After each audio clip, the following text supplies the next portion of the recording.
नमस्कार. देवमाझावरती स्वागत आहे. आज आपल्याबरोबर श्री सुधीर रानडे काका आहेत. काका, हा आहे एपिसोड 7. आपण एपिसोड 6 पासून हा पुढे कंटिन्यू करतो हो. आहोत. आता गोरक्षनाथ मच्छिंद्रनाथ हे फिरत फिरत फिरत भरतवारीनाथाजवळ मीननाथाला दिलं आणि तिथून ते जयपूरला आले. जयपूरला आल्यावर मच्छिंद्रनाथ गोरक्षनाथ एका मंदिरात थांबले. मंदिरात थांबल्यावर तुमचे महाराज काय म्हणले मच्छिंद्रनाथ की आज मी भिक्षा घेऊन येतो, तूही दमलायस थकलायस, नेहमी काही झालं की तू भिक्षा आणतोस, तर यावेळेला मी घेऊन येतो. तर त्यावेळेला गोरक्षनाथ म्हटले तसं काही नाही, मी काम माझं करतो, मी भिक्षा घेऊन येतो. नाही हो करता करता शेवटी मच्छिंद्रनाथ नाही यावेळेला मी जाणार. ठीक आहे म्हणलं. त्यावेळेला मच्छिंद्रनाथ जयपूरमध्ये बाहेर पडले भिक्षा मागायला. ते भिक्षा मागायला बाहेर पडले आणि आलख म्हणून ते भिक्षा मागत होते. तर भिक्षा पटकन काही कोण घाले ना, म्हणून एक बाई चालली होती भाकऱ्या घेऊन. तिला म्हणले, बाई अगं 4 भाकऱ्या तुम्हाला देतेस का? ते म्हणले, ती बाई म्हणले 4 भाकऱ्या तुला कुठनं देऊ, मी काही खाऊ तो झालं. ते म्हणले, मी फुकट मागत नाही, मी तुला कैलास सुख अनुभवतो. आता ती बाई सुद्धा अडाणीच हो, तिला काय माहिती कैलासाने. ते म्हणले, अरे माझी नातवंडाची लग्न कार्य व्हायची आणि आताच तुम्हाला कैलास कुठं दाखवतो म्हणले. सूट म्हणले, काही गरज नाही मला, ती काही भाकरी देत नाही.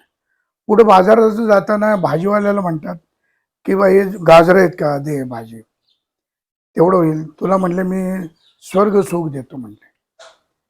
ती बाई भडकते, ती म्हणले काही मिळणार नाही तुला, पहिलं पुढं सूट म्हणले, अजून माझं सगळं व्हायचंय आणि तुम्हाला स्वर्गात आत्ताच पाठवतेस म्हणले.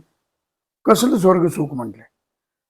हलकट मेला म्हणून शिव्या घातल्या मच्छिंद्रनाथांना आणि हाकलला. तिथून पुढे एक दोघांना भीक मागायला गेले, काही भीक मिळेना. शेवटी मोकळ्या हाताने ते पुन्हा आपले परत आले आणि आपल्या आसनावर तोंड हातपाय धुवून आचमन करून ध्यानाला बसले. ही गोष्ट मोकळी झोळी आल्यामुळे गोरक्षनाथांना कळली. आता गोरक्षनाथ म्हणले मच्छिंद्रनाथ नाही, काही बोलले नाहीत. ते म्हणले, आपल्या गुरुला उपाशी ठेवणे मला आवडत नाही.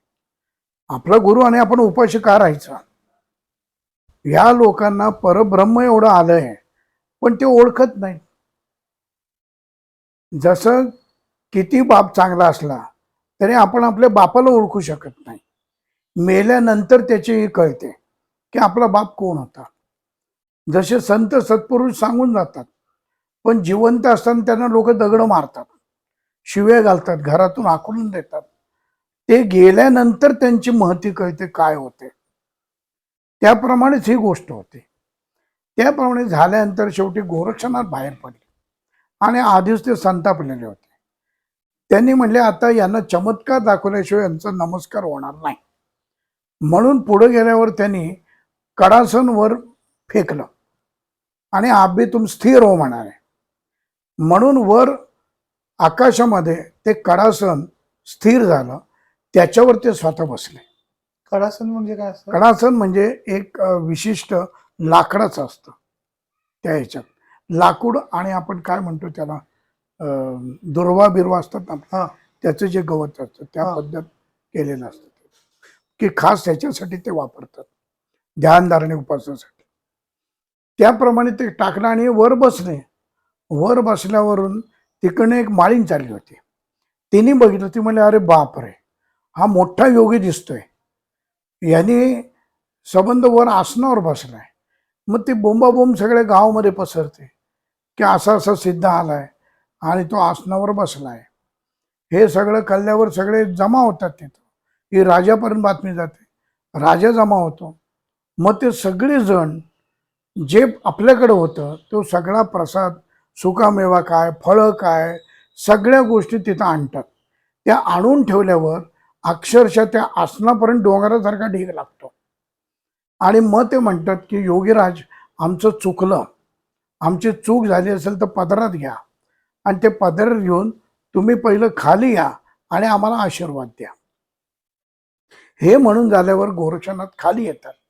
खाली येऊन त्यांना सांगतात की माझ्या गुरूंना कोणी भिक्षा दिली नाही, तर तुम्ही काय हे करता? असं बरोबर नाही. ते झाल्यानंतर सगळे त्यांना नमस्कार करतात, हे करतात आणि जेव्हा ते पुन्हा यायला निघतात तेव्हा मागोमाग ह्या सर्व गोष्टी ढिगारा घेऊन ते त्यांच्या मागं जातात आणि मठाच्या पुढे आणून सगळा हा ढिगारा अन्नधान्याचा याचा ठेवतात सगळा. ते मच्छिंद्रनाथ डोळे उघडताना बघतात, बघतात अरे काय या गोरक्षनाथाची महती म्हणले की झाले मला कोणी काही दिलं नाही आणि यांनी सगळं आणलं. ते म्हणले महाराज या लोकात यांना सत्य कळत नाही म्हणले. कोण सत्पुरुष आहे, सत्य काय आहे हे जाणत नाहीत, परब्रह्म त्यांना कळणार नाही. त्यापेक्षा दणका दिल्याविषयी ही लोक मार्गावर येत नाही.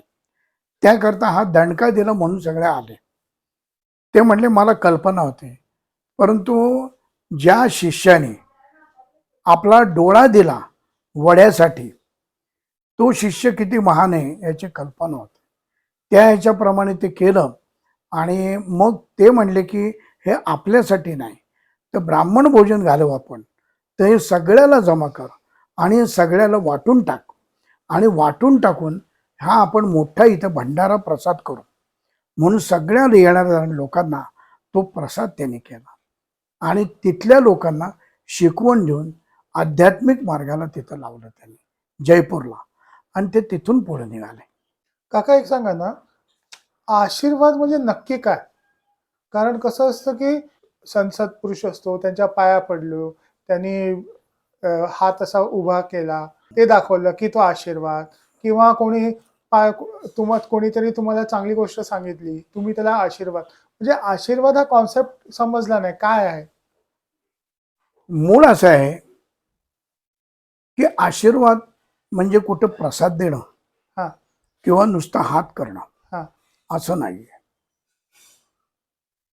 आशीर्वाद हे चांगल्या लोकांचे असावे की त्यांनी जी उपासना केलेली असते आणि उपासना करून त्यांच्या अंगामध्ये जी चेतना असते, जी ताकद असते, ती ताकद ती आपल्या हातावाटे, दृष्टीवाटे, स्पर्शावाटे ते देत असतात आणि तो त्यांचा आशीर्वाद म्हणून आपण घेतो, त्याला आपण आशीर्वाद म्हणतो. ओके. की जसं प्रसाद आपण आशीर्वाद प्रसाद घेतो, पण तुम्ही देवाला घातलेली पहिली साध की हे देवा मी तुझ्याकडे आलोय, तू जागा हो, माझ्याकडे बघ, मी तुझं रूप सगळं बघितून माझ्या मनात ठेवलेलं आहे, तर त्याकरता मी आलेलो आहे, तर तू मला प्रसन्न हो, हे आपण त्याला साध घालतो. आणि त्यावेळेला देव त्याची ताकद जी आहे, देव स्वतः येऊन काही असं उभा राहत नाही चार हाताचा, आपण फक्त सिनेमात आणि सिरियलमध्ये बघतो, परंतु त्याची जी ताकद आहे ती ताकद तो स्पर्श रूपाने, वायू रूपाने तो आपल्यापर्यंत पोच करतो. तो प्रसाद, ओके. तुम्ही घातलेली साथ आणि त्याने दिलेलं उत्तर, प्रतिसाद. हा प्रसाद, प्रतिसाद म्हणायचं का त्याला? प्रतिसाद. ओके. हे त्याने उत्तर, हा प्रसाद. ओके. प्रसाद म्हणजे कुठलं हे नाही, पण हा प्रसाद आणि हा आशीर्वाद ओके. की त्यांनी दिलेली तुम्हाला ताकद की तुमच्या मागे मी आहे, माझं लक्ष तुमच्यावर आहे म्हणून ते आशीर्वाद देतात. ओके. आणि आशीर्वाद घेणाराही पाहिजे चांगला आणि देणाराही त्या ताकदीचा पाहिजे, नाहीतर काहींच्या आशीर्वादाने वाटोळी होतात. हा निगेटिव्ह आशीर्वाद आहे. हम्म. त्याप्रमाणे पुढं ते जयपूरवरनं हे हळूहळू इकडं ह्याला आले तुमच्या प्रयागराजला. तर प्रयागराजला त्रिविक्रम राज्य करत होता, शककर्ता त्रिविक्रम. आणि त्रिविक्रम त्यांनी सगळी पृथ्वी जिंकली होती त्यावेळेला, आणि जिंकून त्रिविक्रमाने राज्य सगळीकडे होतं. तर प्रयागराजचा तो राजा त्रिविक्रम आणि अतिशय उत्तम राजा होता. सगळी प्रजा सुद्धा त्याच्यावर अतिशय खुश होती त्रिविक्रमावर. त्याप्रमाणे प्रयागराजमध्ये मच्छिंद्रनाथ म्हणले मला याची कल्पना आहे आणि त्रिविक्रम राजा हा आपल्याला चांगला ओळखतो, तर काही दिवस आपण मुक्काम हा इथं करू प्रयागराजमध्ये. तर त्याकरता ते आत गावामध्ये शिरले आणि गावामध्ये शिरून त्यांनी बघितलं तर सबंध गाव हे दुःखाच्या खाईमध्ये होतं. जाऊन बघते तर सगळं दुःख होतं. तर त्यावेळी त्यांनी चौकशी केली, अहो काय म्हणले, सगळे दुःखी कष्टी काय आहेत, काय नाही. तर ते म्हणले, अहो या कर्तृत्ववान या राज्याचा राजा हा गेला म्हणले, याने देह ठेवला, त्यामुळे सर्व प्रजा ही शोकाकुल आहे म्हणले. शोकाकुल असल्यामुळे आम्ही सर्व त्या दुःखामध्ये होतो. तर हे ऐकल्यानंतर मच्छिंद्रनाथ गोरक्षनाथांना सुद्धा धक्का बसला की आपण ज्याच्या भेटायला आलो त्यांनीच देह ठेवला त्याच्या, म्हणजे घरातला मोठा माणूसच गेला. त्यामुळे सगळे शोकाकुल अवस्थेत होते आणि शोकाकुल अवस्थेत पाहून मच्छिंद्रनाथांचे त्यांचे पहिले कॉन्टॅक्ट होते. त्यामुळे काय झालं, ते येऊन गेले, हे सगळं माहिती होतं. त्याच्यामुळे मच्छिंद्रनाथांना सुद्धा फार वाईट वाटलं की मच्छिंद्रनाथांनी त्रिविक्रम काय कुठल्या लेवलचा आहे हे सांगितलं होतं गोरक्षनाथांना सगळं माहिती. त्यामुळे त्यांना कल्पना होती. मग त्यांना सुद्धा फार वाईट वाटलं. वाईट वाटल्यावर गोरक्षनाथन ते एका मंदिरात तिथे थांबले होते, शिवाच्या आणि पार्वतीच्या.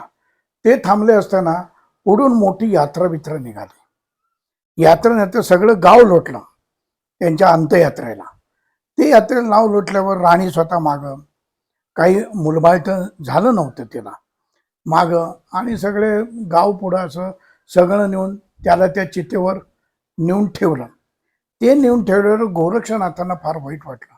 ते मच्छिंद्रनाथांना म्हणले, तुम्हाला जर एवढं माहिती तर तुम्ही त्यांना उठवत का नाही, एवढा चांगला राजा का घालवता तुम्ही. तर मच्छिंद्रनाथ शांत बसले. ते म्हणले काही कारण आहे त्याला,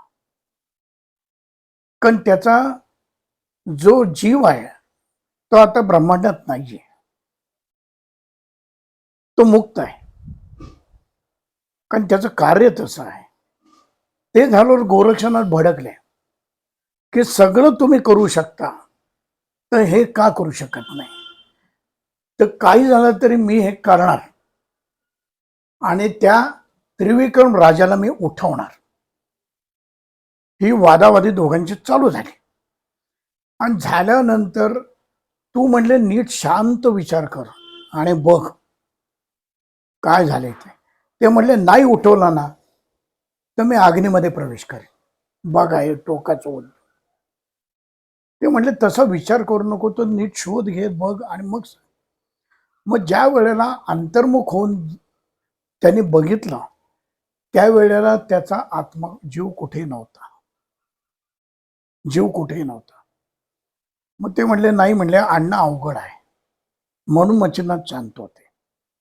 पण आता त्याला जिवंत करायचं, कारण एकदा दिलेले शब्द वाया जाता कामा नये. शब्दाचे पक्के असतात नाथ लोक, एकदा शब्द दिला की दिला. त्याप्रमाणे दोघांचा विचार झाला. तर ते गोरक्षनाथांना म्हणले तू ह्याच्या शरीरामध्ये प्रवेश कर. पर काय परप्रवेश तुला माहिती, मी शिकवलाय, तू कर आणि तू सगळं भोग घे राजाप्रमाणे. राणीच्या बाबतीत सगळ्या बाबतीत तू भोग घे, तू त्याच्या शरीरात प्रवेश कर. गोरक्षनाथ मच्छिंद्रनाथांना म्हणले हे मला शक्य नाहीये, मी एक तर अयोनिसंभव आहे, त्यामुळे मी कशालाच चिकटत नाही, मला काहीच नाहीये, तर मी प्रवेश कसा करू. म्हणजे ज्यातनं सुटका केली तो मी विकारात कसं जाऊ. हा गोरक्ष मच्छिंद्राचा संवाद चालू होता. त्यापेक्षा म्हणले तुम्हीच करा ना, कारण तुम्ही स्त्री राज्यात राहून मीननाथाला जन्म दिला, पण त्याच्यापासून तुम्ही कसे अलग राहतात की चिखलातून सुद्धा कमळ बाजूला राहतं, चिखल उडत नाहीत त्याच्यावर, स्वच्छ राहतं. त्याप्रमाणे तुम्ही आहात. भगवान श्रीकृष्ण पण तसे होते. हजारो नारी सदा ब्रह्मचारी. त्याची सुद्धा गोष्ट आहे, सांगू पुढे आपण. तर ते झाल्यानंतर मच्छिंद्रनाथांनी प्रवेश केला. प्रवेश केल्याबरोबर चितेवरचे राजा जिवंत झाला आणि उठून बसला. कारण मंत्र म्हणणारा जो होता, अग्नी देणारा मंत्र म्हणताना, तो म्हणला अहो त्यांचा हात हालतोय. हालचाल चालू झाली, त्यामुळे सगळे स्तब्ध होतात. आणि मच्छिंद्रनाथ प्रवेश केल्यामुळे त्रिविक्रम राजा उठून बसतो. उठून बसल्यानंतर सगळ्यांना आनंद होतो की आपला राजा जिवंत झाला. आता आतली कथा त्यांना काय माहिती. आता प्रवेश केल्यानंतर मच्छिंद्रनाथांना सगळं माहिती होतं, सगळ्या गोष्टी. त्या ह्याच्याकरता सगळ्यांना पुन्हा वाजत गाजत राजाला त्रिविक्रमाला आणलं. आणून आता ही गोष्ट कोणालाही माहीत नाही, फक्त गोरक्षनाथ आणि मच्छिंद्रनाथ यांनाच माहिती, दोघांची, की तुझ्या इच्छेकरता मी हे करतोय. आणि झालं, राज्यात नेलं, राज्य पदावर बसला. सगळे राजाचे जे जे आहेत त्या गोष्टी सगळ्या चालू झाल्या आणि सगळ्या प्रजेला आनंद झाला. आता इकडे हे होत असताना मच्छिंद्रनाथांचा देह हा इथं पडला होता. आता गोरक्षनाथ म्हणले हा देह काय करायचा, आणि शेवटी हा सत्पुरुषांचा देह, त्यामुळे तो नीट सांभाळला पाहिजे, कारण 12 वर्षाने पुन्हा पाहिजे आपल्याला. म्हणून तिथं ती गुरवीण होती, शैवतीबाई, शिवाची पूजा करणारी गुरवबाई. ती बघत होती सगळे. ती म्हणली साधू इथं काय करते, साधू होऊन हे इथं शरीर पडले, मृत पडले, काय प्रकारे. गोरक्षनाथांना म्हणले यांना तुम्ही दहन का करत नाही, समाधी का करत नाही, यांना इथं असं का ठेवलंय, तर मंदिरामध्ये असं ठेवता येत नाही. त्यावेळेला गोरक्षनाथ तिला म्हणतात की हे फक्त तुझ्या माझ्यातच राहू दे. म्हणजे शब्द किती सांभाळावा लागतो, याचा फटका कसा असतो ते बघा. की तिला सांगितलं की अशा अशा यांनी शरीरात प्रवेश केलाय राजाच्या, मच्छिंद्रनाथांनी, आणि ते राज्य करतात. त्यामुळे हा देह मला 12 वर्ष सांभाळायचा, तर तू मला सांग कुठं. ती म्हणली खाली गुहा आहे, त्या गुहेमध्ये हा देह ठेवा. मग दोघांनी नेऊन त्या गुहेमध्ये देह ठेवला. आणि ते म्हणले की हा देह एवढा सतेज कसा दिसतोय. ते म्हणले संत सत्पुरुष यांच्या देहाला किडा मुंगी लागू नये म्हणून आम्ही प्रक्रिया करतो, आणि या देहाला किडा मुंगी न लागता तो सतेज राहतो. त्यामुळे काही प्राणशक्ती आम्ही त्याच्यात ठेवलेली असते. काही सिद्धपुरुष सांभाळतात तो देह, कारण स्वतः गोरक्षनाथ होते. असं करता करता ते म्हणते काय झाले, ते पुन्हा विवर बंद केलं त्याने आत करून, आणि ते दार उघडून फक्त रोज चेक करायचे आहे ना व्यवस्थित. इकडे राज्य चालू होतं. आणि हे झाल्यानंतर रोज राजा राणी, आता ते विधवा राहिली नाही, सौभाग्यवती झाली आता ते. म्हणून ते दोघेही दर्शनाला यायचे रोज. चौथ्या प्रहरी ते दर्शनाला आले की दोघे स्वतः दर्शन करायचे, कारण तिला काय माहिती मच्छिंद्रनाथ हे आपले राजे आहेत त्रिविक्रम. दर्शन घ्यायचे. दर्शन घेतल्यानंतर तिने देवी पुढे मांडलं की देवी, मला तू माझं सौभाग्य मला परत दिलंयस, परंतु मला पुत्रप्राप्ती नाहीये, तर तुझ्या आशीर्वादाने या भागाला किंवा या पदाला पुत्रप्राप्ती मिळावी, म्हणजे पुढं वंश चालू राहील आमचं. राणीने मांडलं याच्या पुढं. त्याप्रमाणे शक्तीने दिलं तिला की तुला होईल म्हणून. आणि काही दिवसांनी तिला दिवस गेले. दिवस गेल्यामुळे, आता दिवस यांच्यापासून त्रिविक्रम राजा, तो राजापासून दिवस गेले. दिवस गेल्यावर मुलगा झाला. मुलगा झाल्यावर त्याचं नाव ठेवलं ते धर्मनाथ, कारण तो धर्म सांभाळायचा तो राजा. मग त्याचा मुलगा म्हणून धर्मनाथ त्याचा, आणि धर्मनाथ नाव ठेवलं. मग पुढे राज्यकारभार तसाच चालू होता. मच्छिंद्रनाथ यायचे, म्हणजे राजाच्या रूपात बघून जायचे. आंतरिक ते जाणीव होती त्यांना, म्हणून गोरक्षनाथ त्यांनी एकामेकाला नमस्कार करायचे, आदेश करायचे, बघायचे देह माझा नीट आहे ना. आणि मग जायचे.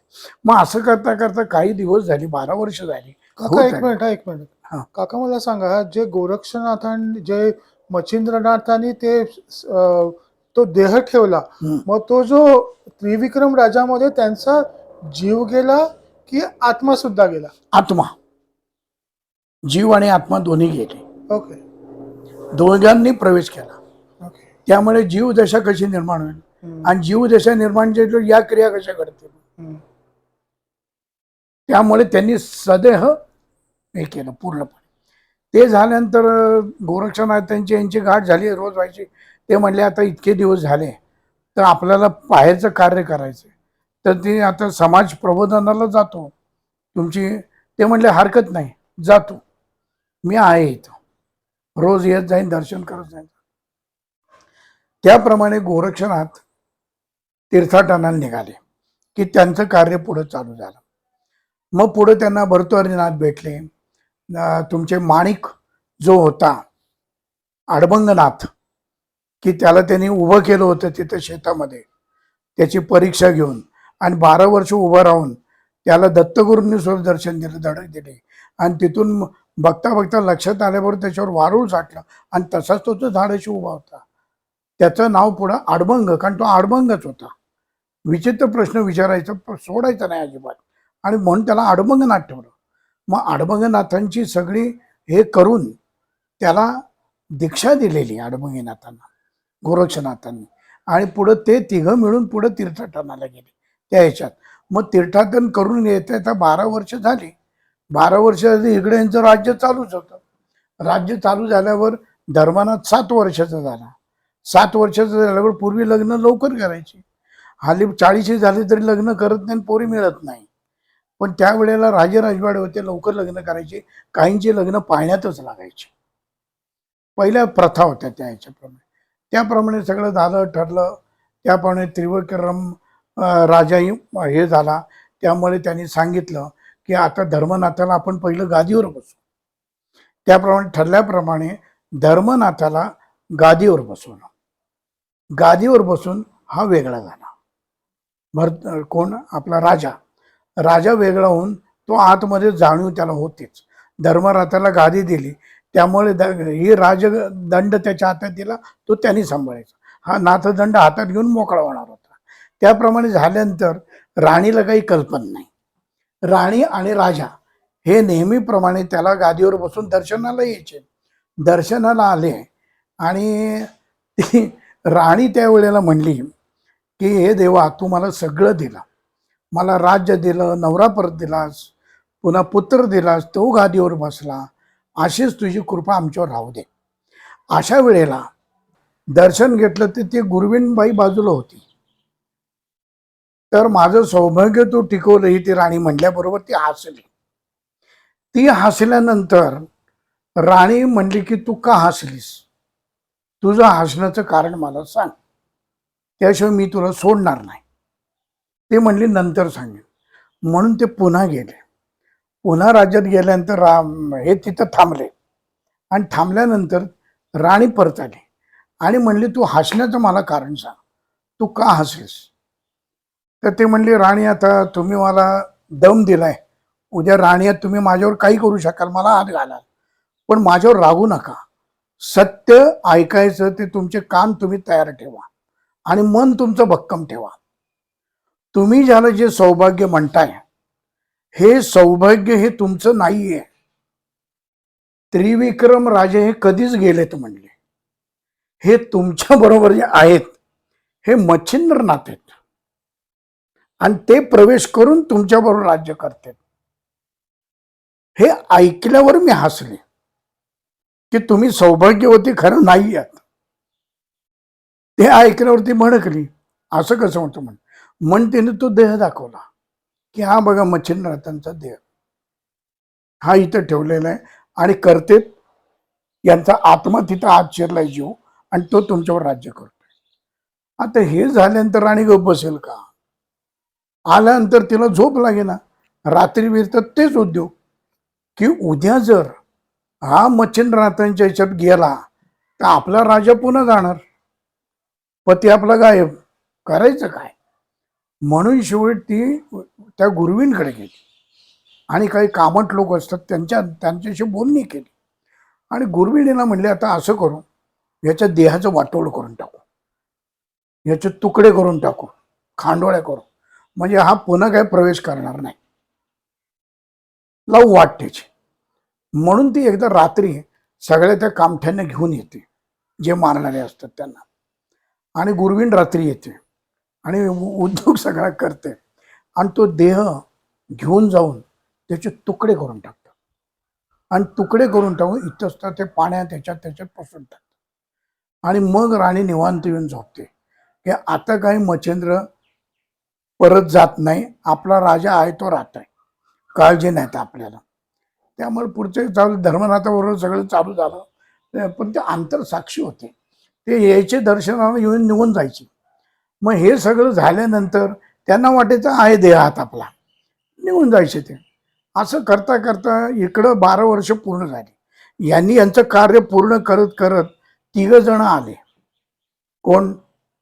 तुमचे गोरक्षनाथ, धर्मनाथ, आपले माणिकनाथ म्हणजे तुमचे अडमंगनाथ आणि जालंधरनाथ. 3 जण आले. 3 जण मंदिरात आले, प्रवेश केला आणि गुरुविणीला विचारलं. ते म्हणले आपले बघितलं उघडून तर तिचं शरीर नाही. ते म्हणले गेलं कुठं शरीर?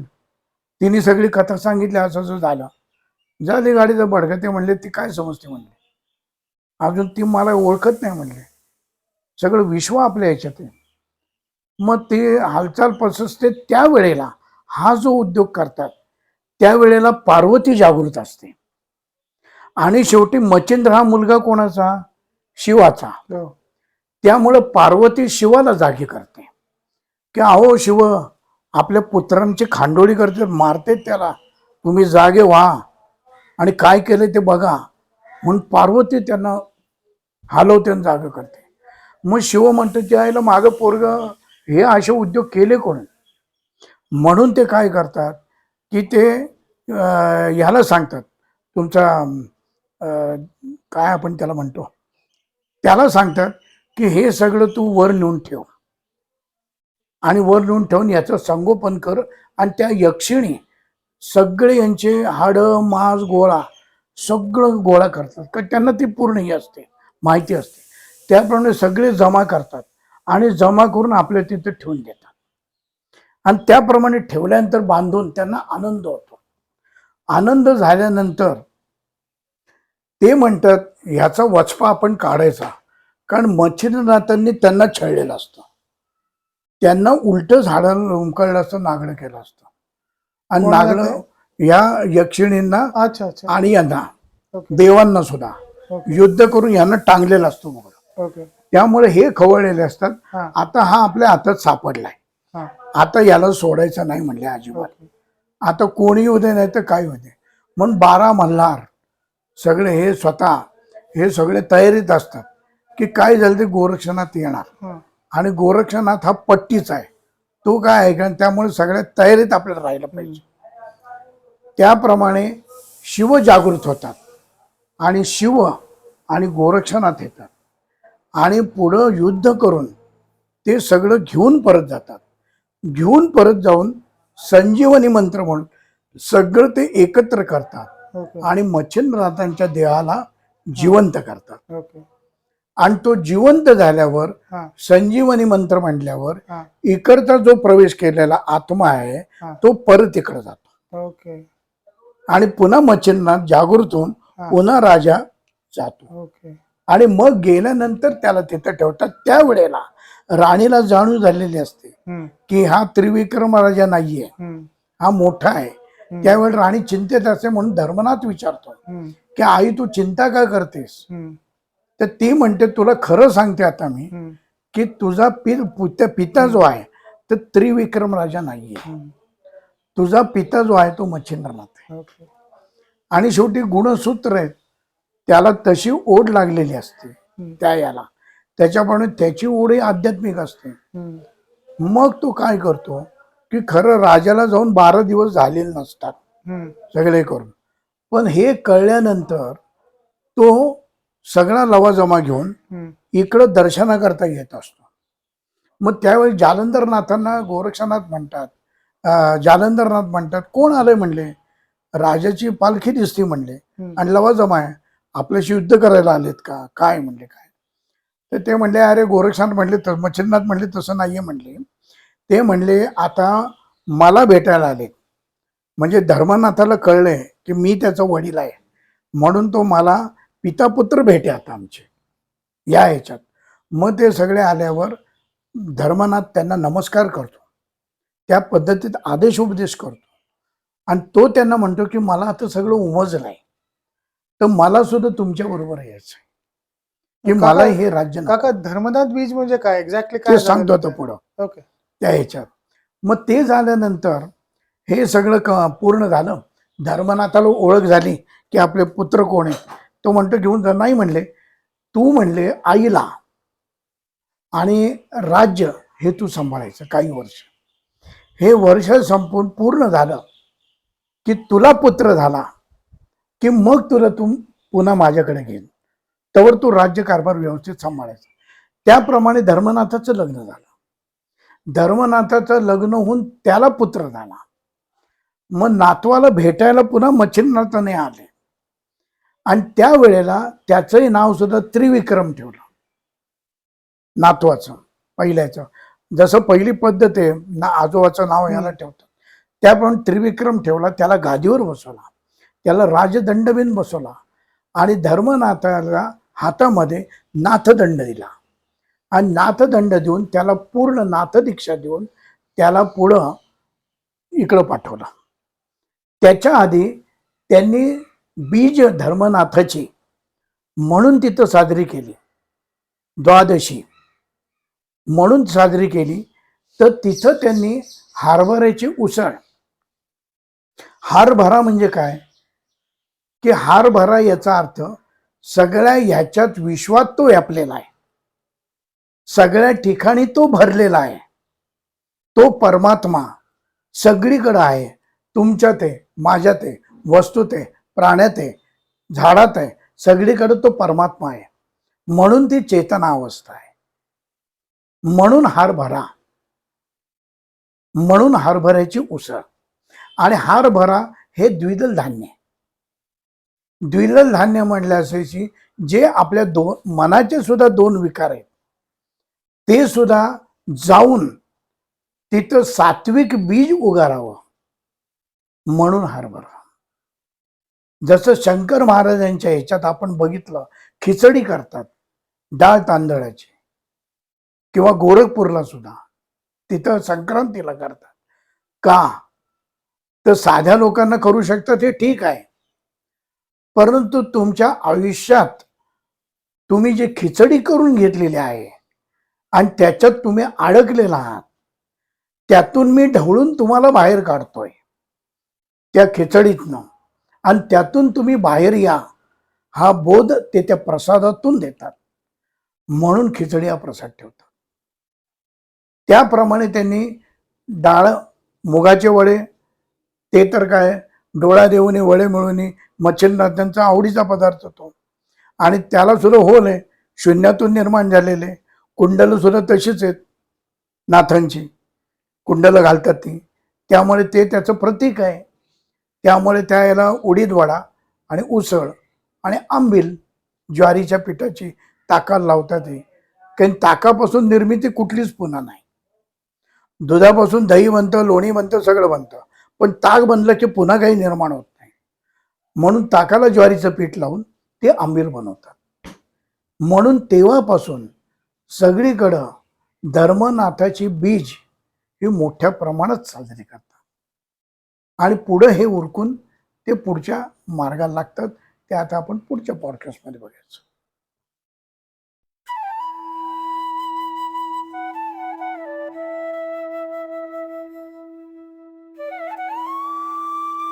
अध्यात्मावर अशीच माहिती मिळवण्यासाठी देव माझा चॅनलला सबस्क्राईब करा